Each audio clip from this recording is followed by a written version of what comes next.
Good evening, America. I'm Donald Trump Jr. We're here tonight to talk about the great American story, to talk about this country we all love, this land of promise and opportunity, of heroes and greatness. Just a few short months ago, we were seeing the American dream become a reality for more of our citizens than ever before. The greatest prolonged economic expansion in American history, the lowest unemployment rate in nearly 50 years, the lowest unemployment rates ever for Black Americans, Hispanic Americans, women, and pretty much every other demographic group. And then, courtesy of the Chinese Communist Party, the virus struck. The president quickly took action and shut down travel from China. Joe Biden and his Democrat allies called my father a racist and a xenophobe for doing it. They put political correctness ahead of the safety and security of the American people. Fortunately, as the virus began to spread, the president acted quickly and ensured ventilators got to hospitals that needed them most. He delivered PPE to our brave frontline workers, and he rallied the mighty American private sector to tackle this new challenge. There's more work to do, but there is a light at the end of the tunnel. Job gains are outpacing what the so-called experts expected. But Biden's radical left-wing policies would stop our economic recovery cold. He's already talking about shutting the country down again. It's madness. Democrats claim to be for workers, but they've spent the entire pandemic trying to sneak a tax break for millionaires in Democrat states into the COVID relief bill. Then they attacked my father for suspending the payroll tax for middle-class workers. In fact, if you think about it, Joe Biden's entire economic platform seems designed to crush the working man and woman. He supported the worst trade deals in the history of the planet. He voted for the NAFTA nightmare. Down the tubes went our auto industry. He pushed for TPP. Goodbye, manufacturing jobs.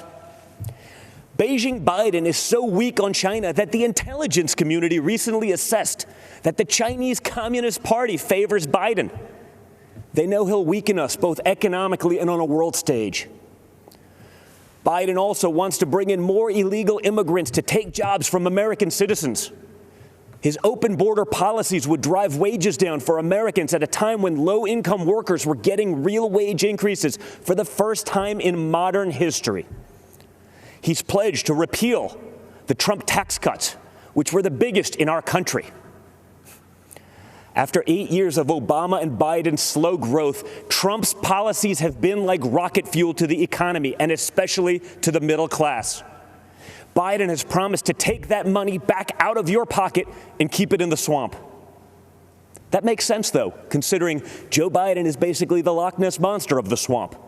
For the past half-century, he's been lurking around in there.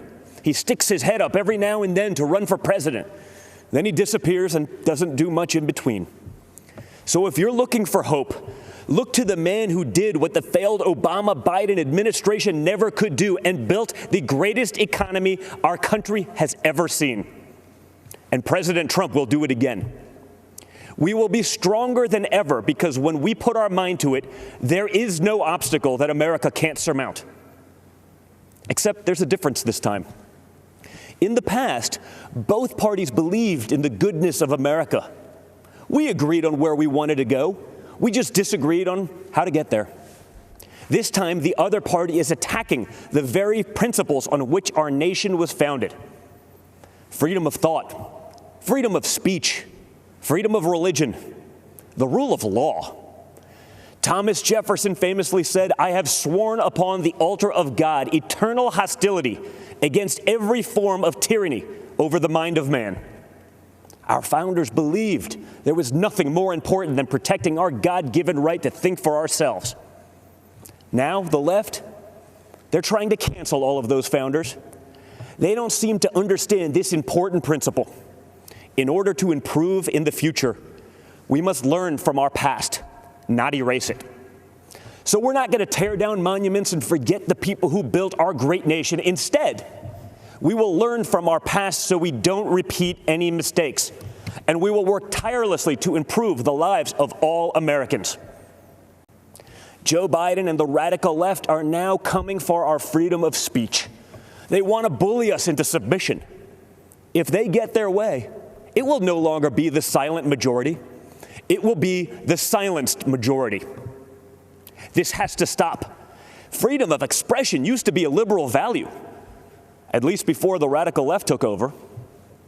Now the Republican Party is the home of free speech, the place where anyone from any background can speak their mind, and may the best ideas win.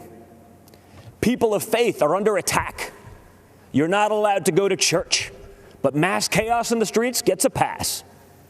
It's almost like this election is shaping up to be church, work, and school versus rioting, looting, and vandalism.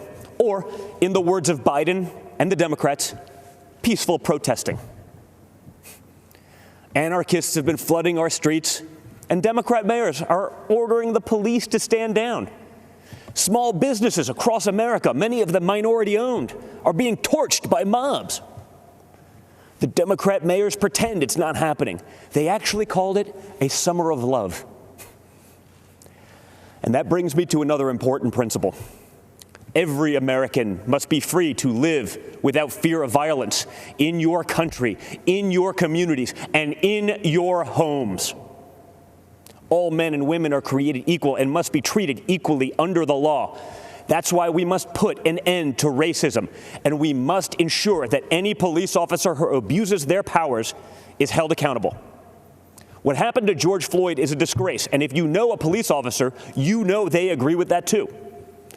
But we cannot lose sight of the fact that our police are American heroes. They deserve our deepest appreciation. Because no matter what the Democrats say, you and I both know when we dial 911, we don't want it going to voicemail. So defunding the police is not an option. Everything starts with safety and security. You can't have anything else without it.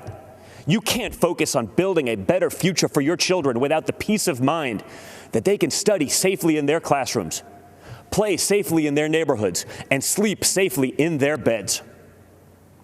But safety is only the beginning. Trump's America is a land of opportunity, a place of promise.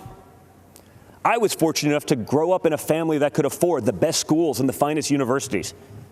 But a great education cannot be the exclusive right of the rich and powerful. It must be accessible to all. And that's why my dad is pro-school choice. That's why he's called education access the civil rights issue, not just of our time, but of all time. It is unacceptable that too many African American and Hispanic American children are stuck in bad schools just because of their zip code. Donald Trump will not stand for it. If Democrats really wanted to help minorities and underserved communities, instead of bowing to big money union bosses, they'd let parents choose what school is best for their kids. They'd limit immigration to protect American workers. They'd support the police who protect our neighborhoods. They'd learn how to negotiate trade deals that prioritize America's interests for a change. They'd end the endless wars and quit sending our young people to solve problems in foreign lands. They'd cut taxes for families and workers. They'd create opportunity zones that drive investment into inner cities. In other words, if Democrats cared for the forgotten men and women of our country, they'd do exactly what President Trump is doing. America is the greatest country on earth, but my father's entire worldview revolves around the idea that we can always do even better. Imagine the life you want to have, one with a great job, a beautiful home, a perfect family. You can have it. Imagine the country you want to live in, one with true equal opportunity, where hard work pays off and justice is served with compassion and without partiality. You can have it. Imagine a world where the evils of communism and radical Islamic terrorism are not given a chance to spread, where heroes are celebrated and the good guys win. You can have it. That is the life. That is the country. That is the world that Donald Trump and the Republican Party are after. And yes, you can have it. Because unlike Joe Biden and the radical left Democrats, our party is open to everyone. It starts by rejecting radicals who want to drag us into the dark and embracing the man who represents a bright and beautiful future for all. It starts by re-electing Donald J. Trump, President of the United States. Thank you, and God bless America.